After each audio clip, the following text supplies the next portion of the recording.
The transversal congruence lemma says that if I have three parallel lines, and these are shown in green, if I have three parallel lines cut by a transversal T, which is the transversal shown in blue, and if that transversal cuts those parallel lines in such a way that these congruent lines, congruent segments are formed between the parallel lines, then any other transversal, like M, will do the same, where the segments created between the parallel lines will be congruent. Now, this is a slight generalization of the idea that parallel lines in a Euclidean geometry are everywhere equidistant. But it's actually much more useful because the transversal congruence theorem will help us prove the median concurrence theorem, which you're going to see in the next two videos. The lemma starts with just three parallel lines. It happens to be true with any number of parallel lines, which is the theorem which will do an induction proof, but the transversal congruence lemma will be our base case for that induction proof you're going to see in the next video, and then we'll prove the median concurrence theorem. All right, so this is important to understand that M could have been parallel to T. So if I choose an arbitrary transversal M, I have to take care of the case where M happens to be parallel to T. And I didn't go over this in the proof specifically because I don't have a ton of room. But I will use the parallelogram argument eventually. But let's just show it right here. So suppose that M for the moment, right? So here I say assume M is not parallel to T. Well, for the moment, what if this is M over here? And what if M is in fact parallel to the transversal T? What happens? Well, we have two congruent parallelograms that are created, right? So I have this parallelogram here. Why do I know it's a parallelogram? Because the green lines are parallel, and we just assumed that M was parallel to T. Right? So that means that these two parallelograms, these two figures I've just outlined in red are parallelograms.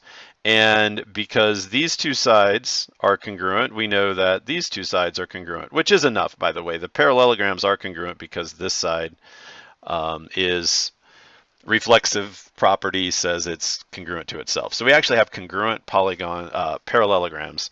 But the key thing was that we get the relationship we need almost immediately if M happens to be congruent to T. So we are not going to assume that M is congruent to T. Instead, we're going to assume it's not. But I just wanted to show you that I have taken care of both cases. So we're in the second case where we are going to construct a transversal N. So this orange N is going to be one that we construct. And the key is that we construct it through this concurrency point. Notice that this point Y is where all three lines come together. L2, M, and N all come together. So we're going to call that point. That's what we're looking for, right? Wherever, so we have M, right? And we're going to come here to this where M intersects L2 to create Y. And then we know that this will be a concurrency point for all three lines. And why do we do that? Well, we do that because we need to have congruent triangles. And you'll see that there are vertical angles here and here, right? We have the parallelograms. That was the point of drawing N parallel so that we've got these pair of parallelograms again. I won't draw the second one, but that's what gets us the relationship over here that we need on these two lines.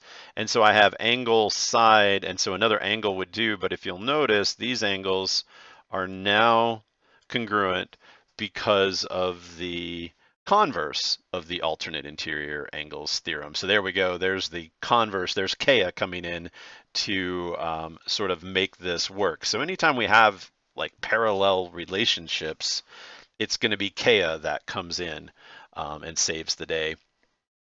So that's the next step, right? That we have the parallelograms which are congruent. And I didn't put in the part about BY being congruent to itself.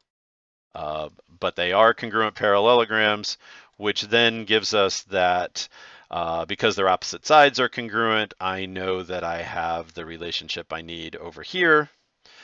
And then I can get the triangle congruence that I need. So xy x prime, which is this xy x prime triangle, is congruent to, I'm sorry, I got this out of order. This should be, no wait, shouldn't it be, yeah, z y z prime. So this needs to switch, right? This needs to be z y and then z prime. Sorry, I'll fix that in a moment so that my drawing will be right later if you look at that. And so we have the triangle congruences that we need, and therefore we get the relationship between the two segments along the transversal M that we need. And that concludes the proof.